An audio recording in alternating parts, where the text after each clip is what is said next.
Parashat Yitro.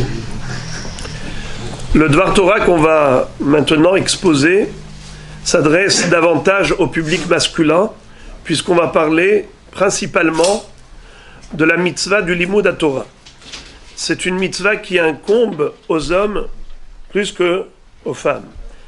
Alors, dans cette paracha, on retrouve un descriptif extraordinaire de Kabbalat HaTorah. Le don de la Torah, c'est l'événement le plus important de l'histoire de l'humanité. L'humain qui rencontre le divin. Vayered Hashem al Har Sinaï. Akadosh Baruch Hu descend sur le mont Sinaï pour donner sa Torah au Ham Israël. Alors voici comment cela est décrit. Bachodesh Hashelishi, letzet beni Israël me Eretz Mitzrayim, bayom hazeh, ba'u midbar Sinaï. C'était Rosh Chodesh Sivan, qui est le 3e mois, Nissan Iyar Sivan. Ham Israël, après être sorti d'Égypte, il arrive au pied du mont Sinaï. Ils vont se préparer pendant 5 jours pour recevoir la Torah le 6 Sivan. Alors la Torah nous dit comme ça. Bayom hazeh ba'u midbar Sinaï. Ce jour-là, ils sont arrivés au mont Sinaï. Vaïs'u merefidim, vayavo'u midbar Sinaï. On nous répète à nouveau. Ils ont quitté Refidim pour arriver au Midbar, au désert de Sinaï. Vayahanu bamidbar. Ils ont campé dans le désert. Vayihansham Israël neged ahar. Et Israël campa face à la montagne. Alors, vous avez tout de suite remarqué la redondance. Vayavo'u midbar Sinaï, vayahanu bamidbar, vayihansham Israël neged ahar. Quelque part, la Torah se répète, chose qui est étrange, puisqu'on le sait qu'il n'y a pas de redondance inutile dans la Torah. Chaque mot est pesé. Alors, quel est le sens? Le Or HaHaim HaKadosh donne une explication lumineuse, mais je voudrais l'introduire par un hidouche célèbre du Gaon de Vilna. À propos de la Gemara dans Masechet Baba Metzia Daf Nun Tet, la Gemara raconte qu'il y a eu une très grande mahloket de halacha entre Rabbi Eliezer et Chachamim à propos de ce que l'on appelle Tanoro shel Achnai, le four de Achnai. Achnai, ça veut dire un serpent. Et pourquoi est-ce que ce four s'appelait le four du serpent? Parce que Hekifu bishelot ke'achnaize. Les Chachamim ont encerclé Rabbi Eliezer et Kifou. Ils l'ont entouré avec plein de she'elot et de kushiot ce jour-là, comme un serpent qui s'enroule sur lui-même. Et quel était l'objet de la discussion? Ça concernait le statut d'un four en argile qui avait été sectionné en plusieurs parties.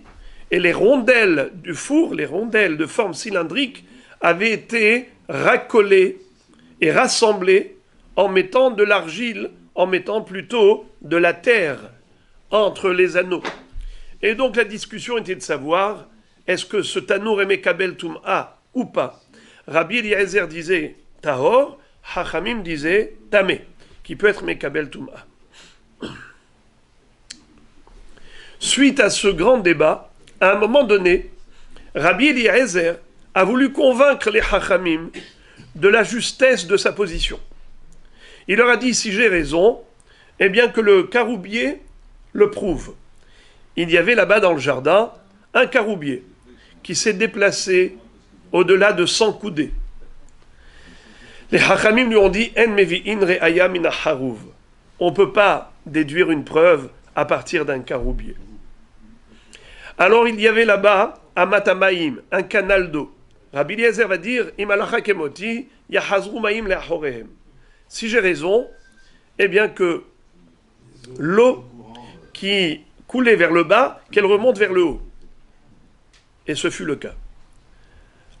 Les Chachamim ne sont pas laissés impressionner, ils vont dire, En mevi'im re'aya me'amatamaïm. On ne peut pas apporter une preuve à partir d'un canal d'eau. Alors il va leur dire, si j'ai raison, eh bien que les murs du Beth Midrash le démontrent. Les murs ont commencé à se pencher pour s'écrouler. C'est là que Rabbi Yoshua va se lever en disant « Cher mur du Beth Midrash, de quoi vous vous mêlez?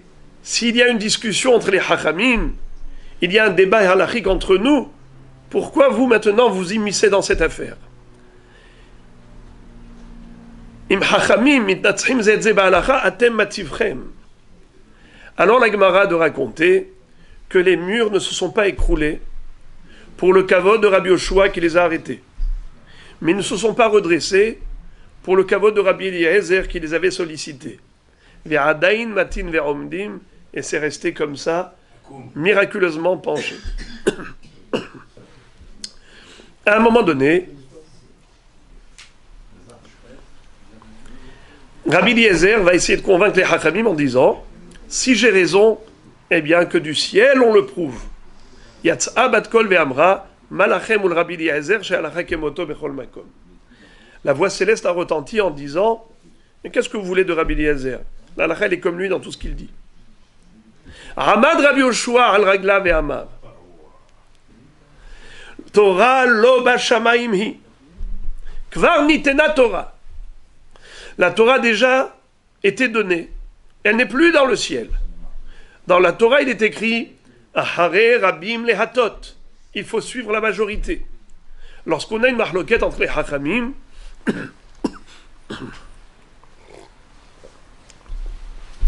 comment va-t-on trancher la halacha? Certes, au niveau de la théorie, Elou ve'elou divrei Elokim haïm, mais au niveau de la pratique, il faut bien trancher. Alors, la halacha, elle est tranchée selon ce que la Torah nous a dit, qu'il faut faire un vote et voir qui est pour et qui est contre. On suit la majorité.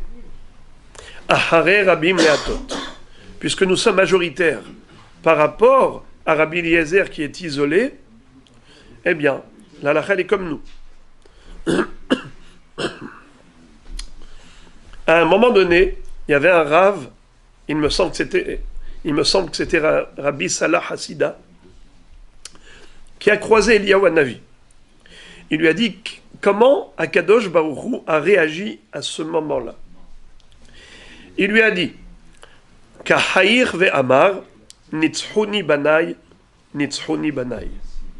Hachem a souri en disant mes enfants m'ont vaincu, mes enfants m'ont gagné. Alors plusieurs questions se posent. Pourquoi est-ce que Rabbi Eliezer a choisi spécialement ces trois éléments? Le caroubier, la source d'eau et les murs du Beth Midrash. Deuxième question, pourquoi est-ce que Rabbi Yoshua n'a pas dit tout simplement « Sage Rabbi Eliezer, tu ne vas pas nous convaincre en nous impressionnant par des miracles. » Il aurait dû dire tout simplement « En mevi'im re'aya mima'ase nisim » Tu veux nous convaincre, il faut des arguments halachiques, mais pas en faisant des exploits et des prouesses, en chamboulant la nature. N'est-ce pas? Le débat doit être halachique. Or non. Rabbi Yoshua a dit de manière plus précise. Il a dit la chose suivante. En mevi'im re'aya mina haruv. En mevi'im re'aya me amatamayim. En mevi'im re'aya mikotle bet midrash. C'est-à-dire que la preuve que Rabbi Eliezer voulait avoir, c'était du fait que c'était un caroubier, du fait que c'était une source d'eau, comme si c'est de là qu'il voulait déduire sa preuve. Et donc on veut essayer de comprendre qu'est-ce qu'il y a dans le caroubier ou le canal d'eau comme message pour convaincre les Hachamim. En plus, il y a là quelque chose de surprenant. Vous le savez que Akadosh Baruch Hu n'a pas pour habitude de chambouler les règles de la nature. Généralement, Hachem a instauré un programme qui s'appelle le Teva, la nature. Le soleil se lève à l'est, il se couche à l'ouest, le feu brûle, l'eau éteint le feu, et ainsi de suite. Il y a des règles. C'est comme ça que le monde est établi sur un circuit qui est clair, net et précis.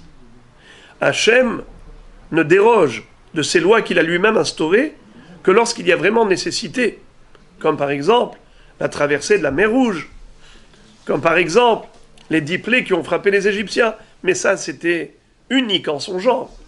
On ne fait pas des miracles pour rien.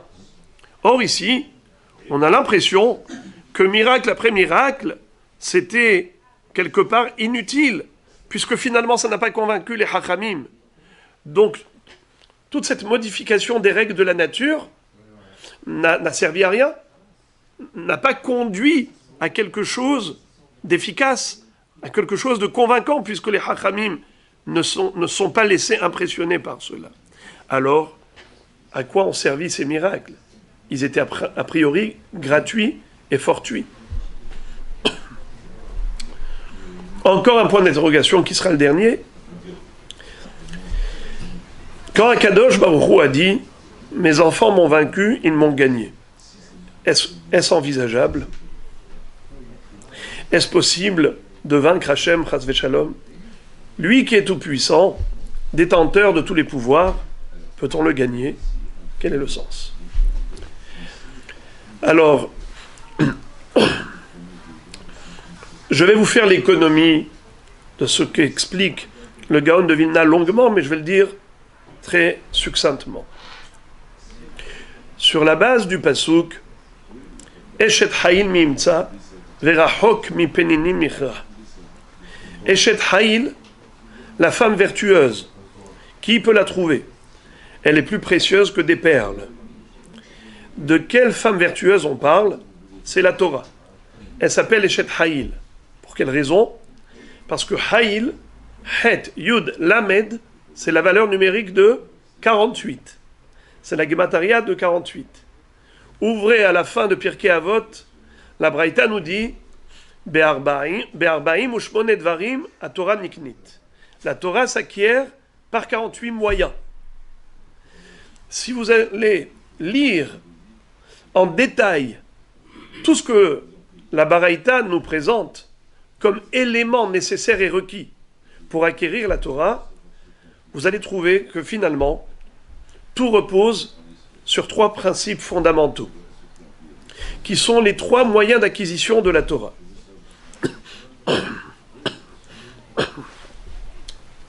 Lesquels?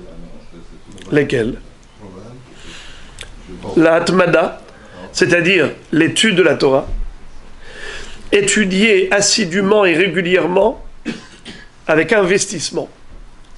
Ça, c'est la condition sine qua non pour apprendre la Torah, la connaître. Deuxièmement, il faut aussi être capable de se contenter de peu, de se suffire du minimum, car celui qui cherche les plaisirs a peu de chances de pouvoir y parvenir, parce que c'est antinomique. L'étude de la Torah requiert beaucoup d'investissement. Il faut renoncer à beaucoup de plaisirs. Adam ki yamut ba'ohel. En haTorah mitkayemet ela bemi shememit atzmo be'ohala shel Torah. La Torah, tu la retrouves chez ceux qui sont capables de mourir pour elle. Ça veut dire quoi, mourir pour elle? Ça veut dire renoncer à tous les plaisirs de la vie. Un peu comme Tosfot rapporte dans Ktubot Avkuf Dalet, ce que dit le Midrash à propos du pasuk Tehilim, Vetoratecha betor me'ay. Ta Torah, disait David Ameler, elle est dans mes entrailles. Quoi, la Torah, elle est dans les entrailles? Elle est dans le cerveau? Elle est dans le cœur? Quel rapport avec les entrailles? Et le Midrash d'expliquer.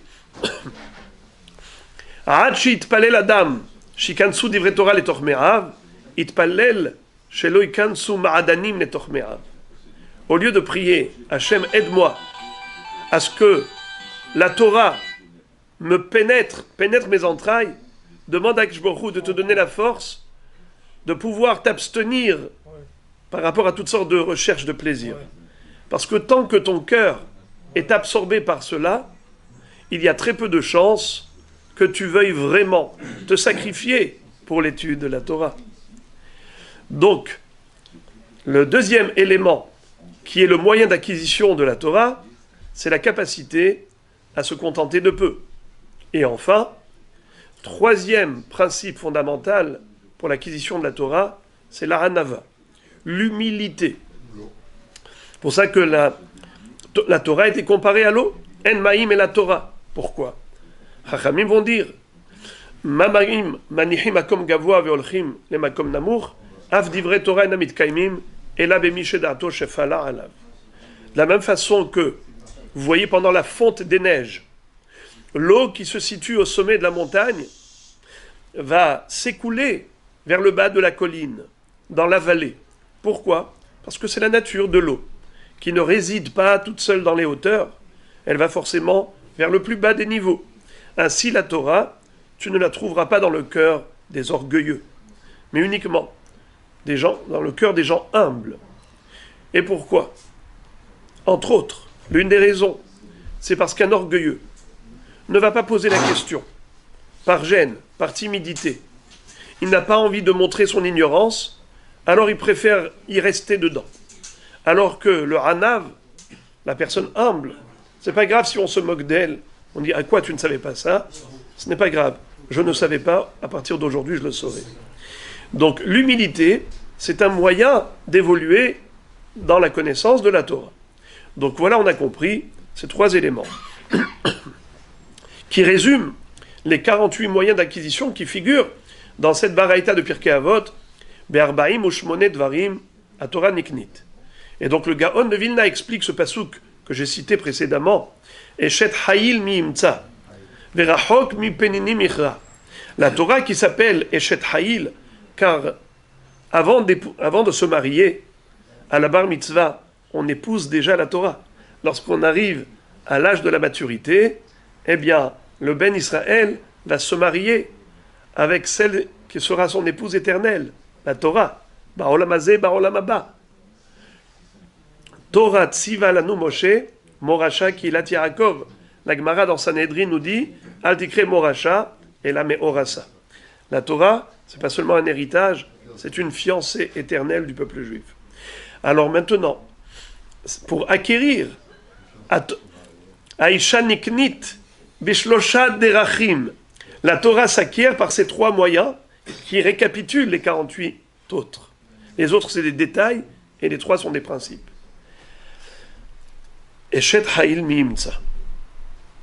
Qui est-ce qui peut prétendre qu'il va trouver la Eshet Hayil? Verachok mi penini michra, alors qu'elle est encore plus précieuse que des perles. C'est-à-dire, le machal qui est donné qui est magnifique. Écoutez la parabole. Imaginez-vous quelqu'un qui va dire, moi, je n'ai pas envie de me marier tant que je n'ai pas trouvé une bague de 2 carats à offrir à ma fiancée. Quelqu'un qui prétendrait une chose pareille, on le prendrait pour un fou. On l'enverrait à l'asile le plus proche. Tu attends de trouver une bague de 2 carats? Même lorsque tu payes le prix de cette bague, tu n'es pas sûr de l'authenticité de ce diamant. Peut-être qu'on t'a vendu un zircon, un morceau de verre, au prix d'un diamant. Alors comment tu peux oser prétendre trouver dans la rue cette belle bague? Eshet Hayil mi imtza. Qui peut trouver? Rachok mi penini michra. Même quand tu payes le prix, tu n'es pas sûr de l'obtenir. À plus forte raison, tu ne peux pas la trouver facilement. Le Gaon de Vilna dit que c'est ainsi pour la Torah. On peut en effet apprendre, étudier, mais pour que la halakha soit tranchée en fonction de son opinion, ça c'est encore un niveau de plus, supérieur. C'est-à-dire, Rabbi Eliezer va dire au Hachamim, la halakha est comme moi, parce que j'ai les 3 moyens d'acquisition de la Torah. L'investissement dans l'étude, la hanava et le contentement de peu. Grâce à cela, je mérite qu'on tranche la halakha comme moi. Rabbi Yoshua va lui dire, certes, c'est indéniable. Ces qualités, on te les reconnaît. Mais de là à dire que la halakha est comme toi, pas forcément. En mevi'im re'aya. Et là, on va expliquer petit à petit. Lorsqu'il a dit que les murs du Beth Midrash prouvent que l'halakha est comme moi, qu'est-ce qu'il voulait dire par là? Eux, ils étaient témoins que je n'ai pas quitté le centre d'études. La Gemara dit que Rabbi Eliezer était le premier, avant tout le monde, pour venir étudier au Beth Midrash. Il était le dernier à partir. Donc, les murs du Beth Midrash peuvent en témoigner du fait que j'étais toujours là pour étudier. Donc la halakha est comme moi. Et c'est là que Rabbi Yoshua va dire non. La connaissance, tu l'as, certes, mais ce n'est pas une preuve que la halakha est comme toi. La Gemara dans Masechet Megillah va dire Yagati velo matzati al ta'amin. Quelqu'un qui va dire je me suis investi pour l'étude, je me suis investi dans l'étude et je n'ai pas réussi à connaître la Torah, ne le crois pas. Parce que si tu t'es consacré à l'étude de la Torah jour et nuit, c'est sûr que tu as la connaissance. Mais malgré tout, tout ça, c'est uniquement par rapport à la connaissance. Avale ukme girsa, siata ou min shemaya.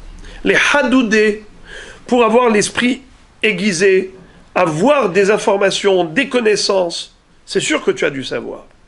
Mais les ukme girsa, les asuke shmat et alibad et ilcheta, c'est-à-dire de pouvoir arriver à la conclusion halachique juste, ça c'est siata min shemaya. Il faut qu'Akadosh Baruch Hu nous aide. Comme il est dit à propos de David Améler, Vaïhi David lechol derachav maskil, Vachem imo. Vachem imo, Dieu était avec lui, Shalacha kemoto bechol makom. Donc ça, c'est une dimension supplémentaire.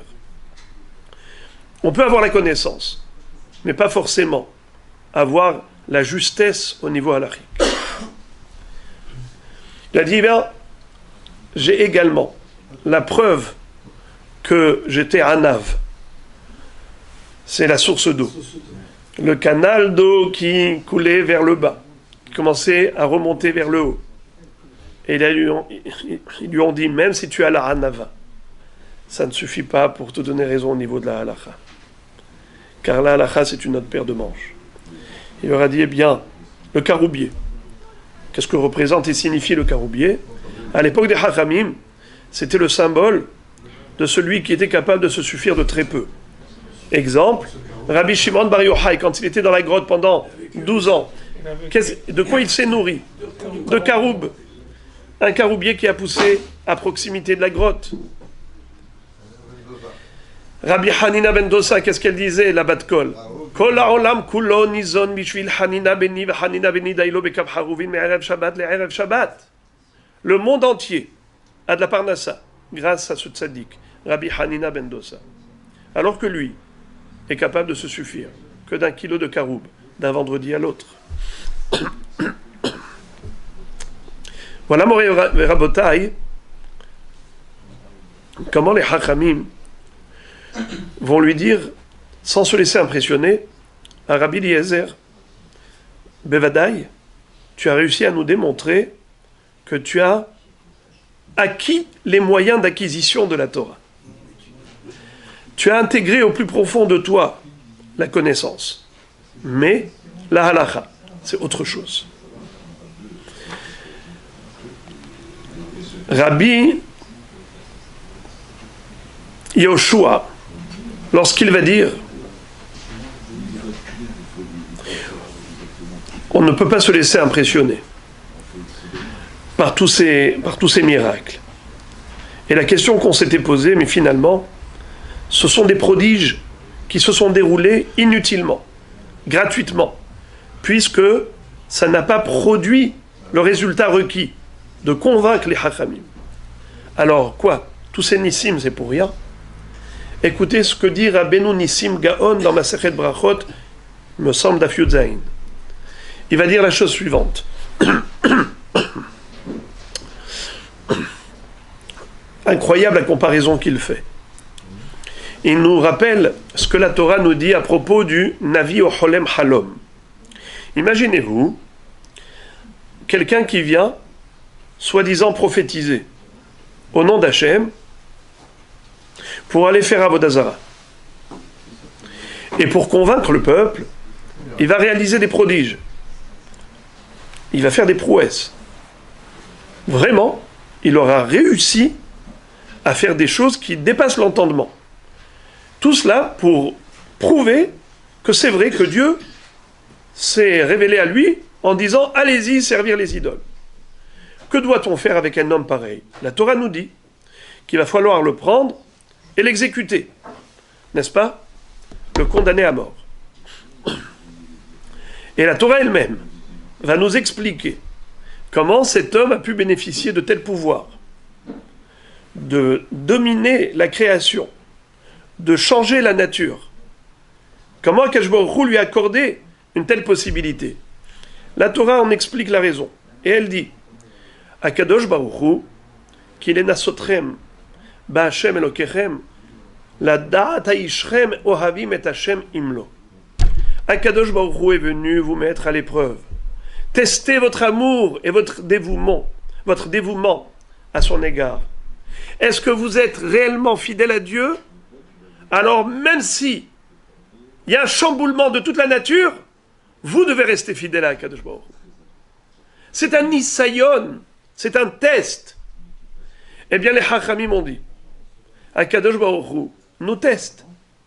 Il veut voir est-ce qu'on est capable d'appliquer les règles de la Torah qui, elle, nous dit Ahare Radim Lehatot. Lorsqu'il y a un mahloket entre minorité et majorité, l'halakha est comme la majorité. Eh bien nous, on continue de véhiculer le message de la Torah malgré tout ce qui se passe autour, dans le monde environnant. Tout peut être chamboulé, nous on est là devant Dieu à observer sa Torah dans la plus grande fidélité. Alors, écoutez le mot de la fin. Akadosh Baruch Hu se réjouit. Quand Rabbi Salah Hassida a demandé à Eliyahu Navi quelle fut la réaction de Dieu, il lui a dit Kahayir ve'amar nitzhuni banai. On s'était posé la question comment est-ce possible de gagner ou de vaincre Hachem? Ce n'est pas possible. L'explication dit le Gaon de Vilna. Il ne faut pas lire Nitzhuni, mais il faut lire Netzahuni. Qu'est-ce que ça veut dire Netzah? Netzah, c'est l'éternité. Netzahuni Banaï. L'Éternel va dire mes enfants m'ont éternisé. Qu'est-ce que ça veut dire? Que ma Torah restera éternelle jusqu'à la fin des temps. Malgré les exils, malgré les millénaires de souffrance, et tout ce que Am Israël a subi comme tribulation, à aucun moment, la Torah n'a été en danger. Pourquoi? Parce que Am Israël est capable de se sacrifier pour elle, envers et contre tout. Envers et contre toute volonté, qui est hostile à la Torah. De ce fait, Akadosh Baruch Hu va dire Netzahuni Banaï. Quand je vois le comportement de Rabbi Yoshua et des Chachamim, qui n'ont pas eu peur de tout ce qui s'est passé, tout ce qui s'est déroulé sous leurs yeux. Pour eux, il n'y a qu'une seule chose qui existe, qui est véridique, qui est éternelle, c'est la Torah. Alors ma Torah restera éternelle jusqu'à la fin des temps. Netzahuni Banaï. Netzah. Alors voilà, Moraï Rabotai, maintenant, nous revenons à l'introduction. Je vous ai posé la question en préambule. Quel était le sens de ce verset? Le Rahim Akadosh qui avait soulevé cette question, et maintenant écoutez sa réponse à lui, comment elle est lumineuse, davantage grâce au Pirouche du Gaon de Vilna. Le Rosh Chodesh Sivan, Chodesh Hashelishi letzet bnei Israël meretz Mitzrayim, Bayom hazeh baou midbar Sinai, Vayis'u merfidim, Vayavou midbar Sinai, Vayachanu bamidbar, Vayichansham Israël neged ha'ar. Et donc on s'était posé la question, quel est le sens de cette redondance? Écoutez comment Rabbi Chaim ben Attar explique.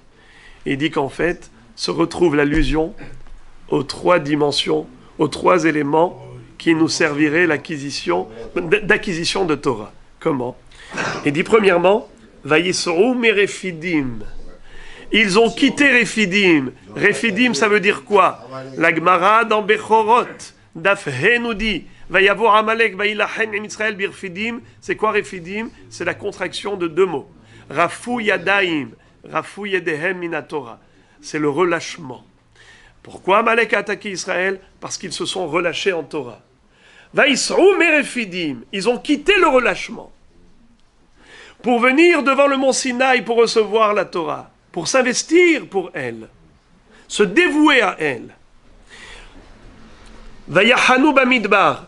Tu m'as déjà dit, Vayavu midbar Sinaï, vayachanu bamidbar, vayachan sham Israël neged ahar. Tu répètes. Vayachanu bamidbar. Qu'est-ce que c'est que le désert? Le désert, c'est un milieu aride, une terre non cultive, un endroit où il n'y a absolument aucun plaisir. Puisque le désert, c'est un endroit où il n'y a aucun développement d'ordre économique, ce n'est pas le lieu des plaisirs. Vaïhan Sham Israël neged ahar. Vaïhan Sham Israël neged ahar. Israël campa face à la montagne, on parle au singulier. Qu'est-ce que c'est que Israël campa? Hachamim vont dire que ish echad belev echad, comme un seul homme, d'un seul cœur. Ce qui veut dire que Am Israël a atteint la dimension de l'unité, de l'union parfaite et totale.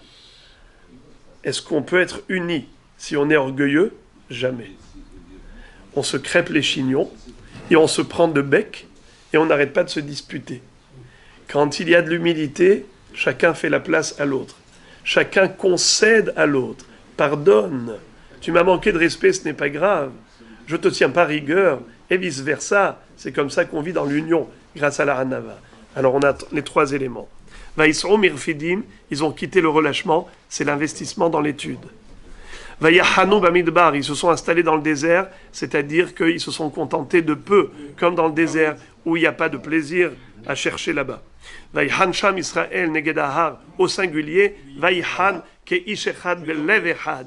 L'union qui leur a fait mériter cette Torah, c'était grâce à la Hanava qu'ils ont pu intégrer, intérioriser au plus profond d'eux-mêmes pour mériter de recevoir la Torah. Donc si c'était le cas au moment de Kabbalat Torah, c'est toujours d'actualité. Si on veut mériter à l'échelle personnelle, pas seulement à titre national, où Am Israël dans son ensemble a reçu la Torah, si chacun d'entre nous veut également atteindre ce niveau, eh bien il sait ce qu'il lui reste à faire. Bochim Tiyu.